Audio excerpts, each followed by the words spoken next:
Assalamualaikum warahmatullahi wabarakatuh. Perkenalkan kami dari kelompok 8, saya Gali Junia sebagai moderator dan pemateri, dan juga rekan saya Syahidah Tina Fatimah sebagai pemateri. Kami akan mempresentasikan mengenai perbandingan ideologi nasional. Pertama-tama, kami mengucapkan terima kasih kepada Bapak Riki Ahmad SHIMM selaku dosen pengampu mata kuliah Pendidikan Pancasila dan kepada teman-teman yang saya banggakan. Kita mulai saja presentasinya. Yang pertama akan dijelaskan oleh Syahidatina Fatimah mengenai ideologi selain ideologi Pancasila. Ideologi selain ideologi Pancasila. Ada banyak ideologi selain ideologi Pancasila di dunia.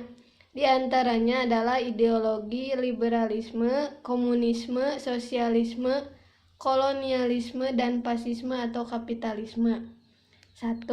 Liberalisme. Ideol liberal ini memandang bahwa sejak manusia dilahirkan bebas dan dibekali penciptanya sejumlah hak asasi, yaitu hak hidup, kebebasan, kesamaan, kebahagiaan, maka nilai kebebasan itulah yang utama. Capaian dalam hal ini tentu saja terkait erat dengan prinsip-prinsip dasar yang melandasi liberalisme, yaitu individualisme, kebebasan, keadilan, dan kesetaraan, serta utilitarianisme. A. Individualisme merupakan inti pemikiran liberal yang menjiwai seluruh basis moral, ekonomi, politik, dan budaya. Individualisme sendiri dapat didefinisikan sebagai pemikiran yang menjunjung keberadaan individu dan masyarakat hanya dipandang sebagai sekumpulan individu semata. B. Kebebasan. Kebebasan dalam liberalisme dipandang sebagai hak yang dimiliki tiap orang. Hak ini kemungkinan tiap individu mendapat kesempatan yang sama untuk mengejar kepentingannya. Tetapi dalam pemikiran liberalisme modern ditekankan bahwa terhadap kebebasan individu haruslah seminimal mungkin untuk mencegah kerugian di pihak lain.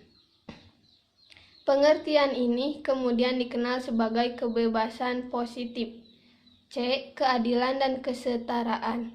Nilai keadilan yang dijunjung kaum liberal dilandasi oleh komitmen terhadap nilai kesetaraan. Tekanan liberalisme di sini adalah keyakinan bahwa secara universal manusia memiliki hak yang sama dan secara moral kedudukan manusia adalah setara. D. Utilitarianisme. Prinsip ini atau manfaat adalah prinsip yang memungkinkan tiap-tiap individu dapat mengalkulasi apa yang secara moral baik dengan menjumlahkan keuntungan atau kenikmatan yang diperoleh dari setiap aspek tindakan yang dipilih. 2. Ideologi komunis. Komunisme sangat membatasi demokrasi pada rakyatnya, dan karenanya komunisme juga disebut anti-liberalisme. Ideologi komunis mendasar diri pada premis bahwa semua materi berkembang mengikuti hukum kontradiksi dengan menempuh proses dialektik. Sampai saat ini negara yang masih menganut paham komunis adalah Tiongkok, Vietnam, Korea Utara, Kuba, Laos, dan Transnistria. Kelebihan dan kelemahan ideologi komunisme. Kelebihan ideologi komunisme. Karena perekonomian sepenuhnya dipegang oleh pemerintah, maka pemerintah lebih mudah mengendalikan inflasi, pengangguran, dan masalah ekonomi lainnya. Relatif mudah melakukan distribusi pendapatan. Kekurangan ideologi komunisme. Pers dijadikan alat propaganda oleh pemerintah untuk menyebarkan nilai-nilai komunis, mematikan inisiatif individu maju, sebab segala kegiatan diatur oleh pusat. 3. Kapitalisme. Kapitalisme atau kapital adalah suatu paham yang meyakini bahwa pemilik modal bisa melakukan usahanya untuk meraih keuntungan sebesar-besarnya. Kelebihan dan kelemahan ideologi kapitalisme. 1. Kelebihan ideologi kapitalisme. Kapitalisme mendorong pertumbuhan ekonomi dengan memfasilitasi kompetisi terbuka di pasar. Faktor ini dianggap sebagai salah satu kelebihan terbesar kapitalisme. Kelemahan kapitalisme. Sebagian ekonomi percaya bahwa kapitalisme memicu penepisan sumber daya alam karena dieksploitasi untuk menjaga pertumbuhan ekonomi yang berkesinambungan. Yang keempat ada ideologi sosialisme. Sosialisme sebagai ideologi politik lahir pada abad ke-19. Ideologi ini berkembang sebagai reaksi terhadap kehidupan sosial ekonomi yang dibangun di bawah sistem kapitalisme Eropa pada masa itu. Kelebihan dan kelemahan sosialisme. Kelebihan ideologi sosialisme. Terjadi pemerataan sosial sehingga tidak ada jurang pemisah antara yang kaya dengan yang miskin. Kekurangan ideologi sosialisme. Individu sulit untuk mengembangkan diri. Yang selanjutnya, perbandingan ideologi Pancasila dengan ideologi lainnya. Yang pertama, perbandingan ideologi Pancasila dan liberalisme. A. Ideologi Pancasila. Bercampurnya kepemerintahan dengan aspek agama. Masih adanya pembatasan oleh pemerintah dan agama. Sedangkan liberalisme, kepemilikan individu tidak dibatasi sama sekali dan penolakan terhadap pembatasan oleh pemerintah dan agama. Yang kedua ada perbandingan ideologi Pancasila dan komunisme. A. Ideologi Pancasila menimbulkan adanya kelas dalam masyarakat dengan penanganan masing-masing, pemerintah yang demokratis. Sedangkan komunisme, penghapusan seluruh hak milik pribadi dan negara menjadi hak milik bersama, dan terciptanya negara tanpa kelas. Yang ketiga, perbandingan ideologi Pancasila dan sosialisme. A. Ideologi Pancasila.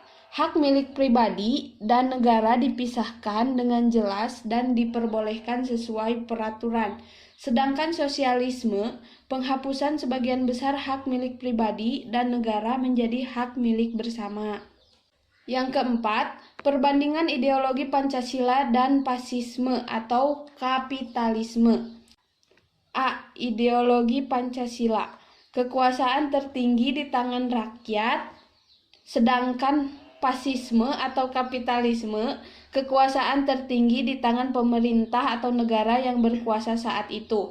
Untuk materi selanjutnya akan dijelaskan kembali oleh rekan saya.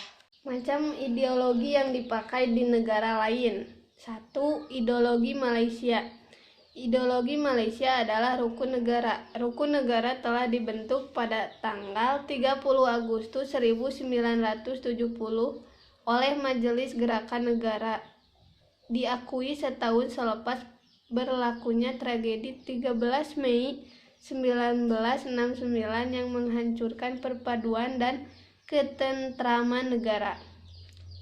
Bahwasanya negara Malaysia mendukung cita-cita, yaitu mencapai perpaduan yang lebih erat dalam kalangan seluruh masyarakatnya, memelihara cara hidup demokratik, mencipta satu masyarakat yang adil di mana kemakmuran negara akan dapat dinikmati secara adil dan seksama. 2. Ideologi Singapura. Ideologi Singapura adalah komunitarianisme, adalah keyakinan bahwa masyarakat yang sempurna bergantung bukan dari ambisi individualisme pribadi, melainkan terdiri dari tanggung jawab struktur komunal kohesif. Komunitarianisme adalah struktur sosial politik daripada teori ekonomi. Bahkan Singapura sangat banyak negara kapitalis yang telah berhasil mengguguli semua negara-negara tetangganya dalam kualitas hidup, anggaran, korupsi, dan keuangan. Dari pemaparan materi yang sudah kami jelaskan, terdapat kesimpulan ada banyak ideologi selain ideologi Pancasila di dunia. Di antaranya adalah ideologi liberalisme, komunisme, sosialisme, dan fasisme atau kapitalisme. Ada perbedaan antara ideologi Pancasila dan ideologi lainnya. Antara lain, menurut konsep Pancasila, yakni manusia dalam hidup saling tergantung antar manusia, saling menerima dan memberi antar manusia dalam bermasyarakat dan bernegara. Saling tergantung dan saling memberi merupakan pasangan pokok dan ciri khas persatuan serta menjadi inti isi dari nilai kekeluargaan. Sedangkan dalam liberalisme, individualisme merupakan inti pemikiran liberal yang menjiwai seluruh basis moral, ekonomi, politik, dan budaya. Dalam komunisme, menurut Marxis, bahwa pengawasan alat produksi tidak saja sebagai kunci kekuasaan ekonomi, tetapi juga kunci kekuasaan politik dalam negara. Negara dipandang sebagai alat pemaksa yang diciptakan oleh pengawas masyarakat kapitalis untuk kepentingan mereka sendiri. Ideologi yang dipakai oleh Malaysia adalah rukun negara, dan negara Malaysia juga memiliki ikrar, sedangkan negara Singapura memiliki ideologi adalah komunitarianisme. Mungkin hanya itu saja yang dapat kami sampaikan. Mohon maaf apabila terdapat kekurangan, karena kami dalam masa pembelajaran. Wassalamualaikum warahmatullahi wabarakatuh.